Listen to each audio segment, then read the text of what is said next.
The development is complicated, development is risky, but it's not impossible.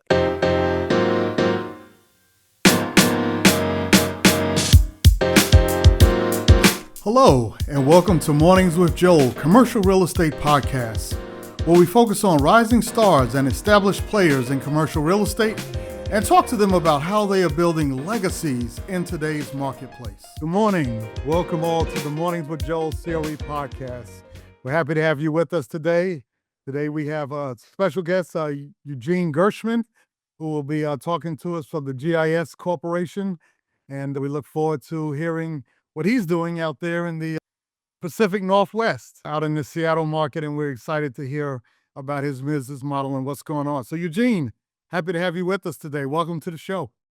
Good morning, Joel. Thank you so much. I'm super excited to join you this morning, and it's mixed morning. I saw a rainbow this morning that I got poured on by this massive heavy rain. So I'm in good spirits. Let's do it. Okay, all right. Well, I was going to say that's kind of par for the course for Seattle this time of year, is it not? Right. Exactly.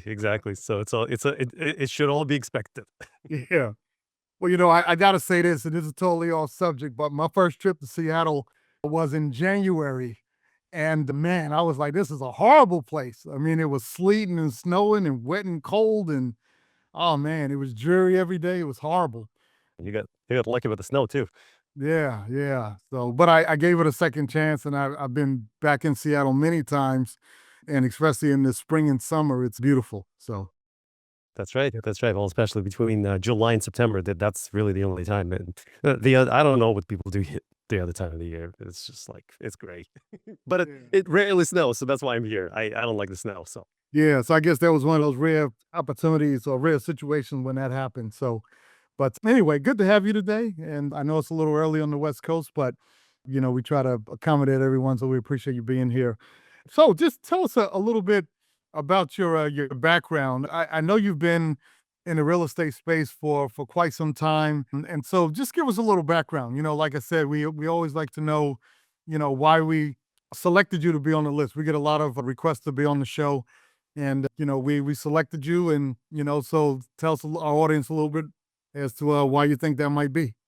of course, yes, and I'm super honored to be on that list and to have been selected. It's a real pleasure and it's a real honor. So I was sort of born, I guess, into real estate. We're a family business. My father originally started the company. He started the company as a general contractor, and he was working on lots of very big, complicated projects, industrial, multifamily. He as a GC. And growing up, I sort of saw him run this business. I saw him always be stressed out, be worried. There's always trouble. There's always yelling. There's always something happening. And I'm like, there's no way in hell I would ever join this nightmare. It seemed terrible. So I said, as I got done with high school, went to college, I said, Dad, your thing is good. I'm going to do my own thing. Yeah. I had no idea what I was going to do. I tried computer science. I tried business school. I ended up majoring in economics, which at the time I didn't really know much about. But then I realized years later that actually gave me the best background because Yeah. economics really covers all sides of all aspects of business and economy, and there's micro and macro, and it actually prepared me for the world. Yeah. When I got done with college, I went to work for this small investment services firm running retirement projections for old folks. And that was exciting. I was always good with computers, and I figured out these Excel models. After a couple of years, I got bored doing that. Hmm. Went back to school, got my MBA, my last year of MBA. My dad calls me and he says, "Hey, we've got this interesting project. We're being invited to joint venture on a development deal where we would not only be a GC, but we could actually participate in the development." He goes, "Can you check out the numbers because you're much better at it? I don't really know how to read all these complicated financial projections. You know more about it. Take a look." I'm like, "Sure, fine, I'll take a look." I reviewed it, called him back. I said, "Yeah, I mean, numbers look good. It's one of the most complicated financial models I've seen at the time. But I said, look, if everything checks out, it looks like it could be a good opportunity."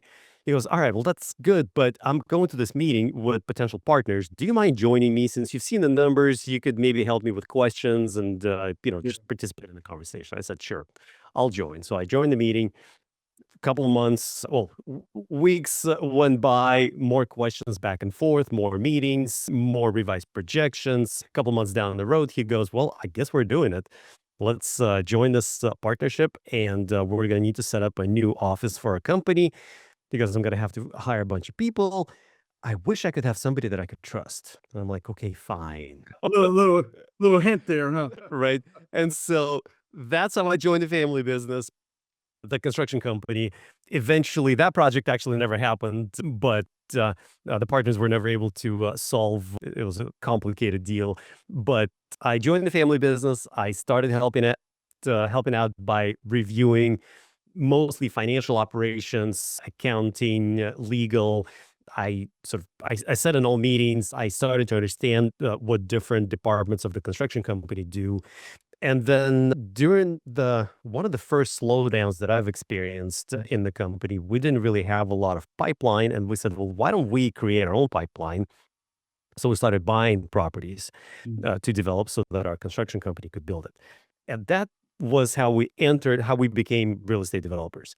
Fast forward a couple of years, we had another opportunity to partner with a property owner to Mhm. help them develop their site. And we joined the company as a contractor, but then I took more active role in the development project. And then eventually we saw that that was an opportunity, that was a niche because not a lot of people do that. Not a lot of developers actually partner with property owners. So we said, let's focus this 100%. That's going to be our niche. And so now that's exactly what we do. The way we describe it is we are a real estate development arm department for a property owner who is willing to and interested in developing their site. So we come in, we first consult them, we do the feasibility study, we do all the due diligence, we help put together the design engineering team, we work with the municipality, we find the best contractor, we manage the pre-construction process, then we manage the construction process, we help raise capital, help raise additional equity, syndicate, bring in family offices or institutional, depending on the size of the deal, we help arrange senior debt, and then we manage construction, and then we see it all the way through completion. If it's a for sale product, then we manage the real estate team.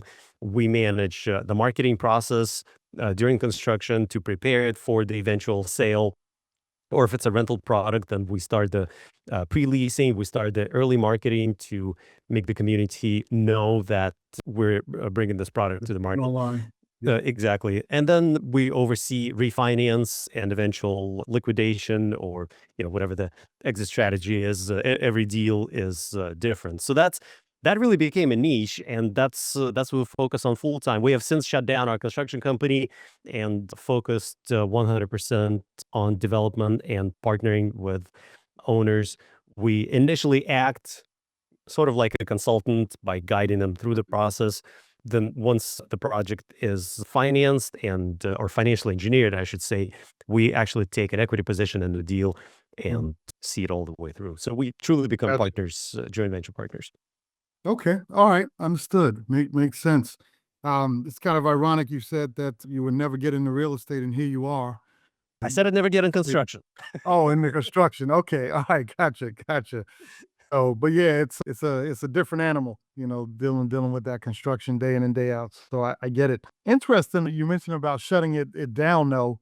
It would seem like that would be kind of a value added service, if you will, where kind of a one-stop shop. Why did you guys look at that differently and decide to shut down the construction side? It was part timing, part sort of cycle and evolution. What I found out a few years ago, I mean, fairly recently, like what was it, 3, 4, 5 years ago, is that I ended up spending 95% of my time managing construction operations. And I wasn't happy doing that. And I don't know if it was the fact that we maybe didn't have a strong enough team on a construction site to take care of itself, or it was just me not willing or not able to let it go. But construction took so much of my effort, so much of my time, and overall resources of the company that it just became not really that attractive. The potential profits that a construction company would make seemed to be completely not even comparable to the risks that a contractor takes. Mhm. I mean, aside from just the basics like life and safety, you have all of these other obligations. Contractors really where the buck stops when things change, when you see a bunch of unforeseen events, the contractor needs to typically provide a guaranteed maximum price for the deal. So if things happen outside of the contractor's control, in many cases, contractor has to eat that cost. Contractor's responsible to the municipality where it's building the work. Mhm. It has to deal with inspectors and various different subs and consultants. It's a very specialized, and that niche requires so much more experience that I ever had, that I thought, for the little margin, on a typical mid-sized deal, our construction company would have been making maybe 3 to 5% margin. And I was like, I'd rather pay that margin to somebody else to Yeah, deal with yeah, this firsthand whole that right? experience. Yeah. Than me trying to overcome that. And on smaller deals, obviously the margins are bigger, but on larger commercial projects, it's really not that much. And if you get even more, so like on a 30, $50 million project, yeah, the margin is about 4 or 5%. On a $100 million project, it might be 3%. But Yeah. yes, the absolute dollar I amounts get it. are substantial, but it wasn't worth it for us. And I was like, for that margin, I'd rather have somebody else take Outsourcing. the risk. Yeah. Exactly. No, I get it. I get it. I was just curious about that. And what it plays into is what you were saying about economics. I mean, ironically enough, I've been a adjunct professor of economics for a while here in the Atlanta market. And, understanding economics and then looking at pro formas and whatnot, I think means a lot, being able to really understand those numbers. Well, what's been your experience with that? Has economics really been a value when it comes down to evaluating the deal and seeing if it makes sense? Absolutely. Well, I would say, you know, micro was never really my strong suit. I was more focused on macro, but even reading project financials, understanding where the risks are, and evaluating the macro factors and the cyclical, the cycles of the economy, that was definitely helpful. Analyzing the risks, dealing with lenders, with investors. There's so many different aspects of it, but, it's funny, you finish college. I don't know what your listener's experience was or is, but when I finished college, I'm like, thank God I got done with it. I had no real life value Mhm. expectation of what I just learned. It was like, going to school and studying Spanish and never speaking Spanish again. It's like, okay, I got my B Yeah. and move on, and then I forget all about it. But then years later, when you start actually using some of the concepts, and then you start reading about them, and you go back and reread some of the theories, and you're like, "Oh, Yeah. that how it actually." Now, how it makes So sense. Yeah. right, exactly. So that was my experience. And another point I forgot to add Mhm. on the shutting down of the construction company is that it also allowed us to go beyond the Pacific Northwest region. For 20 plus years, we were focused on the Western Washington market because that's where a construction company was. And we thought we had to focus on projects down here. Now we're really free to do business all over the country. Okay. No, good point. Good point. One of your taglines is from land to legacy. Why don't you explain what that really means? Because obviously that's something that you're kind of putting out there as a focus. So what does that mean to you guys, and how are we to understand it? Yeah, absolutely. So, about a year or so ago, when I started my podcast, I was thinking what to call it. And I wanted to focus specifically on real estate development process, what it takes, how to mitigate risks, what risks there are, because there's so many owners that we have worked with who had either zero concept of risk or Mhm. thought that the development is so risky and so unattainable that they didn't want to touch it. And what I was always motivated by is this notion that, look, if you have a piece of land and you could create something on that piece of land, that is really what you have to do to continue building that legacy and growing that legacy. Because if you sell and maybe you buy stocks and bonds, maybe you buy another piece of real estate, that history that you had with this particular site is gone. And to me, growing that real estate portfolio and increasing the value of the existing dirt and actually seeing these buildings come to life, because raw land is just raw land, but then when you see a building years later, I mean, to this day, we'd be driving in the car with kids and they're like, oh, look, that's the building that dad built. And that to me is what that legacy is that something that maybe we don't even own it anymore, but the family knows that this is something that we created, because now it's, maybe it's not even a recognized landmark, but to us, it's a landmark because it's part of the family. And that's what I really mean by that. And so that Okay. felt like a fitting title for the podcast. And, there's really not a lot of podcasts and not a lot of shows out there that focus on the development process and what it takes and all the different components of real estate development. Yeah, yeah. Well, no, good point. Good point. And I appreciate you sharing that and what your mindset was, with it from that standpoint. You talk also about scaling without capital. What exactly does that mean in your world, from that? And when I say your world, obviously it's my world as well.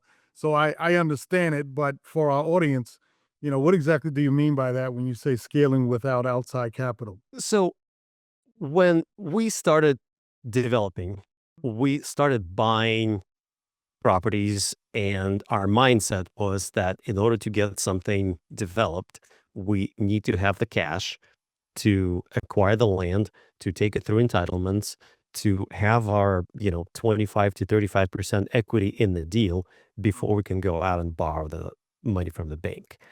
And Right. that was that was the mindset. We figured that if we want to be successful in development, that's what we got to do.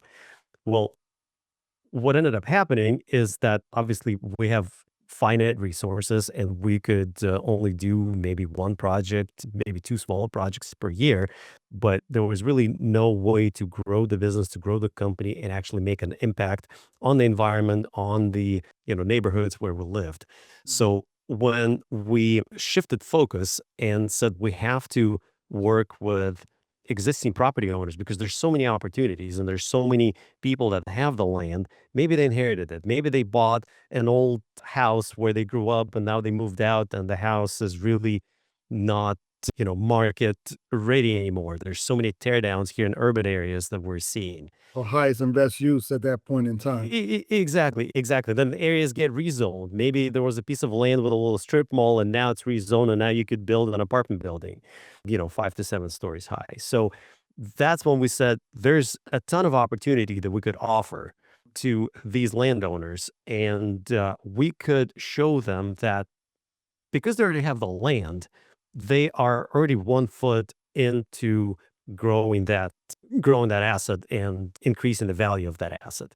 And then everything else, I used to think that I have to have my money in order to get things done. But then I realized that, look, there's so much money out there. There's Mhm. so many people with cash, with savings, who may not necessarily own the land, but they want to participate in these development projects and take advantage of that growth. And so, yeah, that's when I learned about syndication. I learned about how to put together funds, Mhm. and raising capital really became just another step to accomplishing goals rather than being something unattainable or something, difficult or complicated. Yeah. Okay. All right. So basically, the idea behind that is you being able to scale without capital. Because I was trying to figure out what perspective you were looking at it from. Was it the owner of the land's perspective, or was it your perspective as the co-developer in a case like that? And so what you're basically saying is, as a co-developer, you can scale without outside capital from the standpoint leveraging the equity that's in the current land as a in a JV arrangement in order to move that deal forward. Well, What do you say? It's really all of the above. So we're not really asking the owners to finance the entire deal. Yes, we do ask them to finance the early stages, the feasibility study, and actually figuring out what can be done there because ultimately it's their land. We don't want to take part of their property until the project is defined and until we know exactly what we're doing. So, but going forward, if their land is worth $1 million and the project requires 5 million in equity, they don't need to have $5 million or, another 4 million in cash ready to be invested in this deal. We can help them syndicate it and we can bring the funds. We're not investing our own capital, but we know so many people that would be interested in getting this deal done that, yeah, that's really the mindset that I'm trying to communicate to the owners is that if you have the land, let's talk. Don't worry about additional capital. We'll find it. And as far as my own growth, it means that uh, I don't need to be, I don't need to slow down just because I don't have the cash or don't want to invest the cash in this particular project. Because money is really no object. It's really, that's what I needed to understand is that there's always capital available. As long as the project makes sense, there's money out there. Yeah, yeah. No, it's a true statement. So, you just gotta well, you go back to the main point. It's gotta make sense, right? So Of if the course. deal makes sense, yeah, then it works. You mentioned also about micro housing. That's a term that is kind of defined in multiple different ways by different people. So how do you define micro housing? What does that mean for GIS? All right. So I started using that term, and then I've been corrected actually that micro housing has a specific definition. And I'm like, you know what? Forget it. I don't care about the legal definitions, about how different municipalities describe it. Here's what I mean by it: housing is getting more and more expensive, Right. and fewer people every day can afford to buy a home or even to rent a home in an area that they want to live in. And unfortunately, many municipalities that talk about quote unquote affordable housing, they're really talking about subsidized housing. And I don't like that notion. I don't think that the government needs to subsidize real estate for people to be able to afford it. So then we started analyzing what can we do as a market rate developer who buy materials in an open market, who hire contractors in an open market. We do not get any government subsidies. I don't want to be in a government subsidy world. What can we do? And our answer to that was the only thing that we can do is to build small. Look, everybody wants to live in a 4,000 square foot house with 5 bedrooms and a nice subdivision, but the reality is not a lot of people can afford it. Mhm. So then I grew up in a two-bedroom apartment, with my parents and my sister in an urban environment. And, whether it's ideal to raise the families or not is a different matter. But if somebody could actually afford to buy a small house or a condo in an urban environment that they could actually afford to pay for, then I think Mhm. that would be a win because that value is always going to appreciate. And so our answer to that was to build small. Our answer to that was to build little studios, 200, 250 square feet big or small. What does it look like? It looks like a hotel room. Maybe not a huge hotel room, not a Four Seasons, but maybe, I don't know, a decent size hotel room where you have a bedroom, where you have a little kitchenette, you have your own private bathroom, but if somebody could afford to buy that, imagine a college graduate, young professional, unmarried, going into the workforce. If they could afford to buy a little condo in the city for 200, $300,000, and I'm talking like urban Seattle environment where the least expensive condo is at least $500,000. I think that could be a way for them to get into the home ownership, and their monthly mortgage payment is going to be comparable to that of renting an apartment in the same city. Or if it's a suburb, they could buy a small house.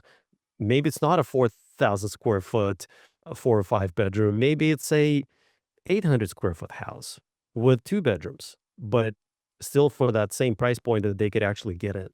And that's what I call a micro. It's not a true micro in the sense of the way many municipalities describe it. It's not a communal housing. It's still a private home, but price per square foot is still a lot more than compared to a traditional size home, but the total value is still palatable for many families and households in the U.S. Okay. All right. So are you talking about helping people to develop land that they may have into subdivisions as well? Or is it just multifamily and retail and all that type of thing? Subdivisions What's as the space? Absolutely. Subdivisions as well. Subdivisions, built to rent communities, townhomes. There's so many different approaches. We're working on a large property right now in Idaho where we were looking at a built to rent community, but the way the owner is looking at it is they're thinking, okay, for now, we would like to hold on to this property and we would like to rent out these homes. But the way we design them and the way we set them up is every home is going to be sitting on its own individual tax parcel. So at some point, if they decide to start selling off individual tax parcels, they could do that. Homes are fairly small, between 900 to 1,200 square feet. And then each home is going to have a little ADU, accessory dwelling unit, that may be, 400 square feet. So now you have a two-bedroom house and a one-bedroom house, and then you increase the density and you let people afford that. At some point in the future, we could potentially condominiumize them and even sell the little ADUs as their own separate units. So there's lots of different opportunities, but the goal is to make that price point affordable for people. Is it comfortable? Okay. Is it nice? Is it big? Hell no. It's not Mhm. huge. It's not big, but it's still better than, continue renting for the rest of Yeah. their lives. So that was my solution. No, I get it. I get it. And I wanted to get some clarity on that because, that's a world in itself, where you have, tiny homes and micro homes. I was going to ask you about ADUs. One thing I do know about the Seattle market, you have challenges with so much of the land outside of the city of Seattle and even on the Bellevue side is Indian reservations. And so you just can't develop, past those boundaries. And as a result, you get into a lot of flag lots, you get into ADUs. I've seen some lots out there on site plans where I was like, how are you getting a house in here? It's like right off the backyard of somebody else's house and squeezing it in on like a side street. I mean, it's incredible what you guys out there. But the price of housing in the Seattle market is high as well. I mean, it's a more expensive market in the country. It's not New York, it's not San Francisco, but it is expensive, out there. And I guess that's because of the limited housing. So, you know, so when you talk about these smaller homes, are we talking about, because you mentioned about a hotel room, I'm thinking more that would be a condo situation. Most hotel room, 300 to 600 square feet.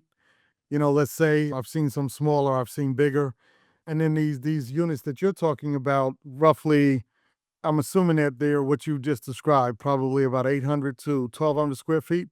Is that what you're thinking? So the micros that we came up with, they're even smaller. No, they're like 250 square feet. They're tiny. Oh, really? So they're like It's tiny literally homes. like they're in a building. So yeah, they're sort of the tiny Oh, in a stop home. building. Okay. All right. So you're But talking like a condo building. the condo, sorry, Okay. the condos that we conceptualized, they are, yeah, they're basically hotel rooms. They're, Okay.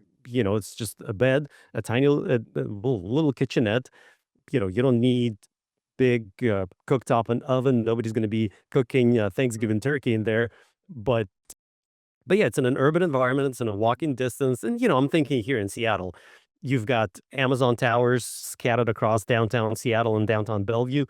Mm. Easy walking distance. That's where a lot of these young professionals work. And if it's a first time home buyer, why not? But Yeah. that would be the ideal way to get into home ownership rather than continue renting for who knows how long. But Right. Right. I mean, to your point, tiny homes is also a viable concept. And what we looked at is condominiumizing smaller residential sites. It's happening in Seattle a lot. So, City of Seattle actually allowed it first, and now a couple of years ago they passed a state law that requires all of the municipalities in the state of Washington to adopt their land use code for this law that allows up to two, I think, ADUs on a residential lot. True. Really? And so exactly, one could be I think one has to be attached, one could be detached. But so what's happening is we could take a small residential size lot in the city of Seattle, which is on average between 3 to 5,000 square feet, and we could build a triplex there. The main unit is a little bit bigger, the 2 other units are a little bit smaller. Well, that Mhm. triplex is legally described as main house with 2 ADUs, Right. but really it's, call it a townhouse. And then we could rent them out or we could condominiumize them.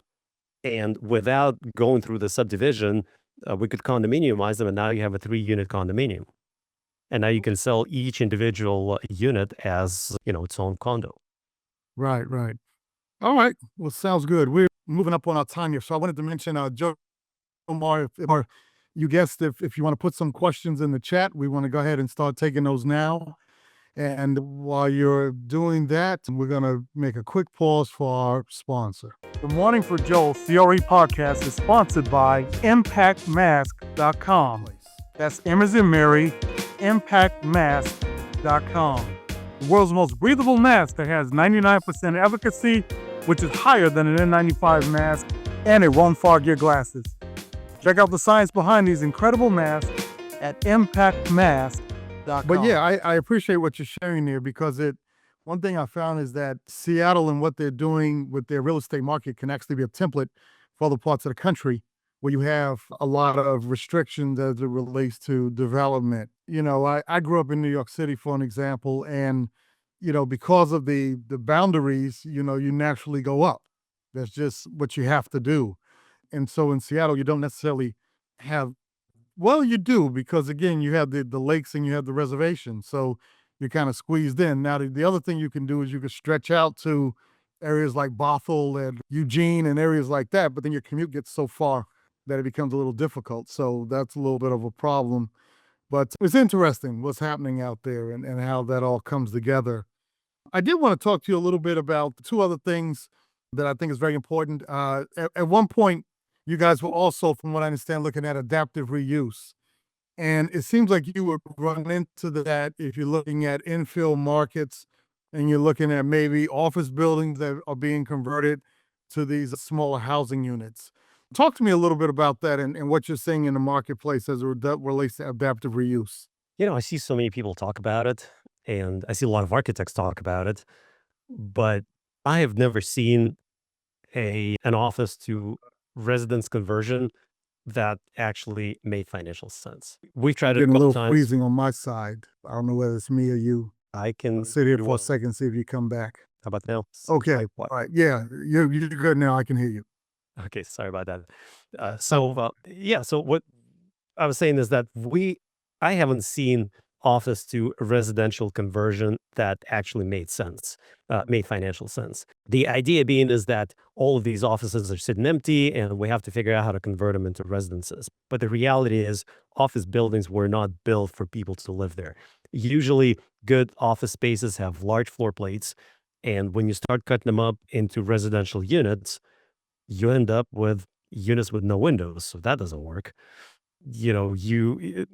Typical steel structure is not really conducive for residential use.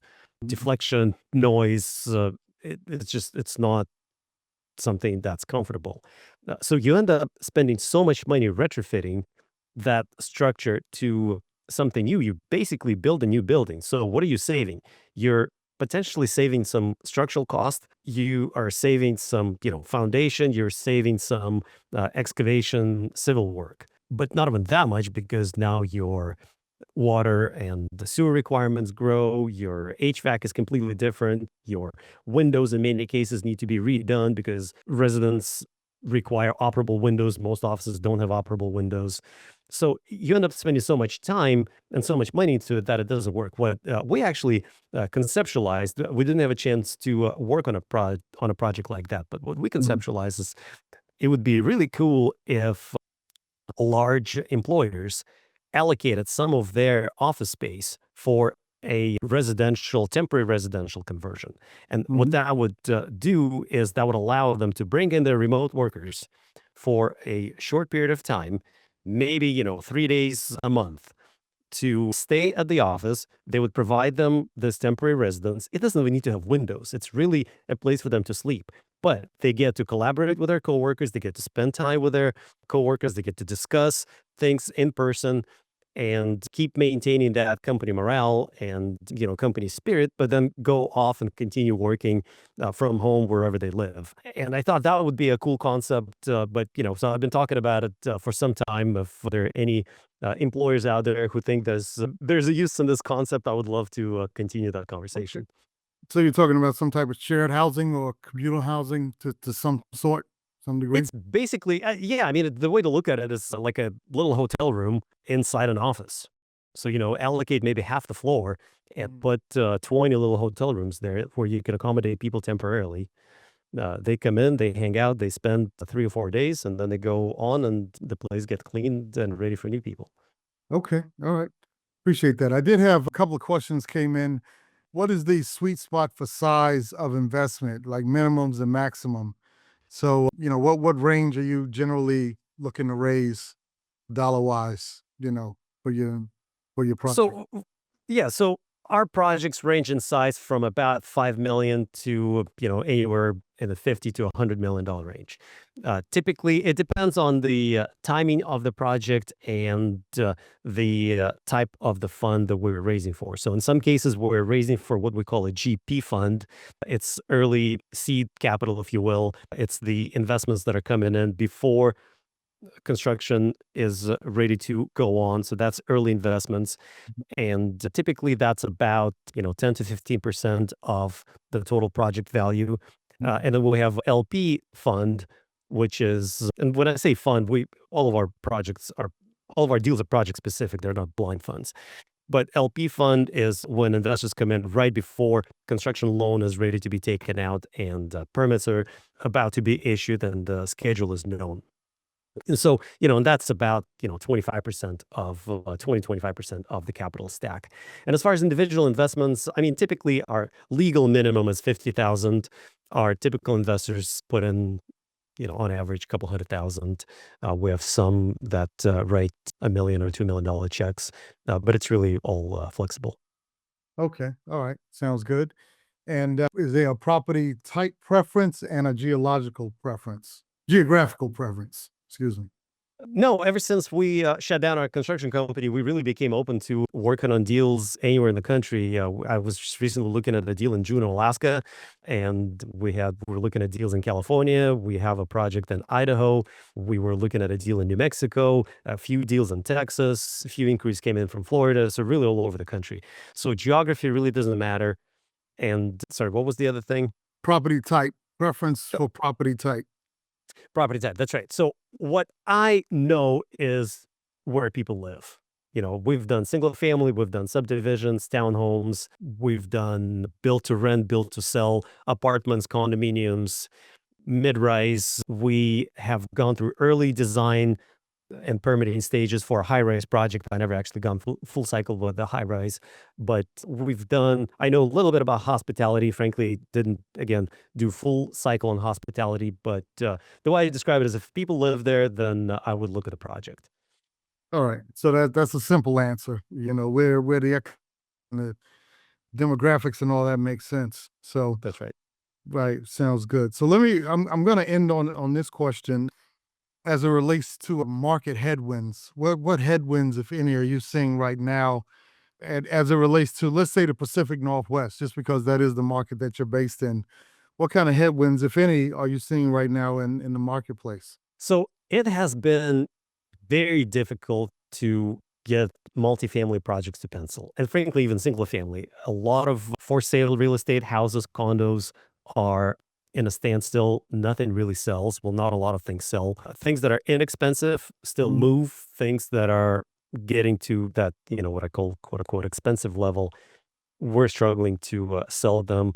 A lot of condos are sitting empty. A lot of new homes that are being built are not being sold. So that has been the challenge. Interest rates and mortgage rates, of course, have not been helping.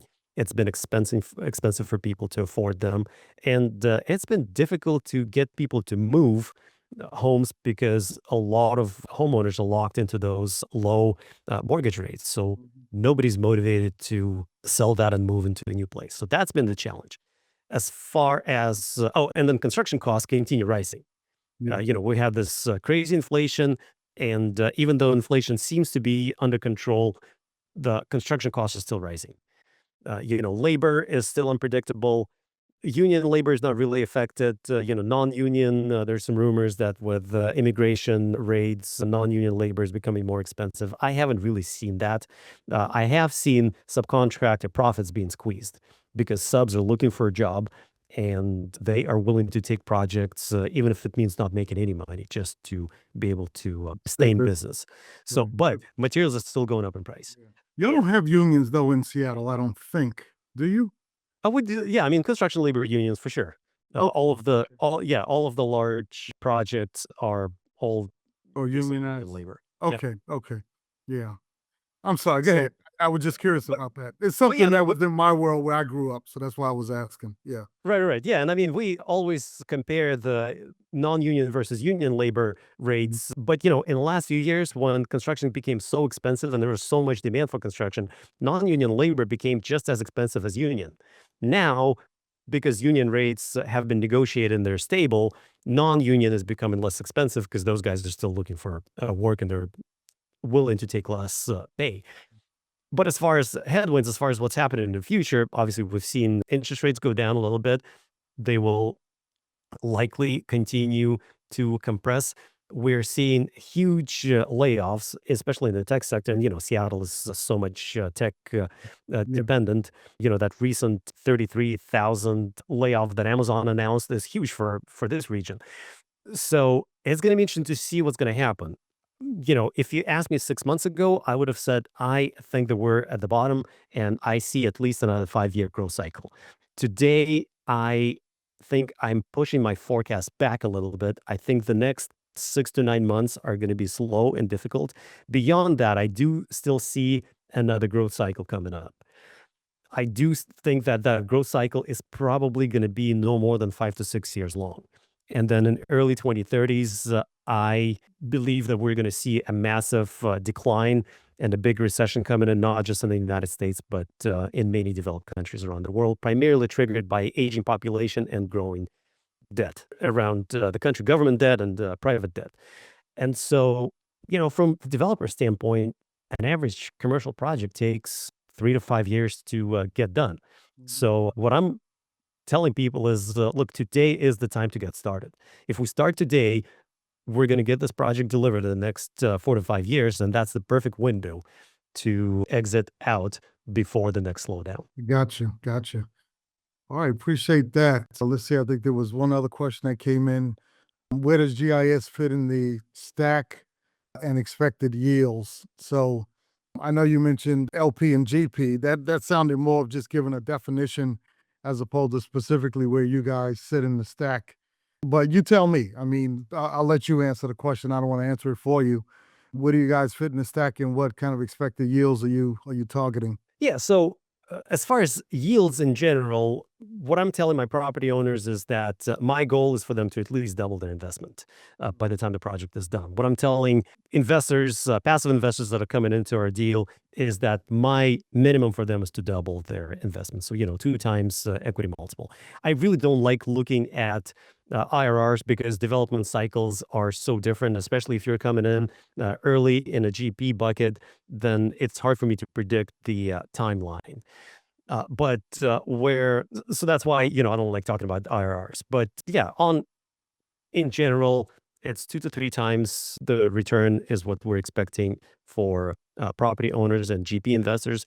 And then typically right around 2x, could be 1.8, 1.9, depending on, again, on the timeline and the exit strategy is our projection for LP investors. But as far as where we play, so typically we join the GP group. And when we start working on projects, we start working as almost like a fee-based consultant because we are not yet an owner. We are advising you. We are figuring out what to do and how to get through the development of what makes sense and how to financially engineer it. Once it's financially engineered and once we know where we're going, that's when we take an equity position. And every deal is different. I had owners who told me, "We don't want to be active. We don't want to participate. Convert our equity into LP position, and send us quarterly reports. So we don't want to know what's happening." And then we had others who said, just recently, somebody contacted me and said, "Hey, I inherited this land, and I really want to get into development. I would love to talk to you about it. I would love to learn how to become a developer." And I'm all for it.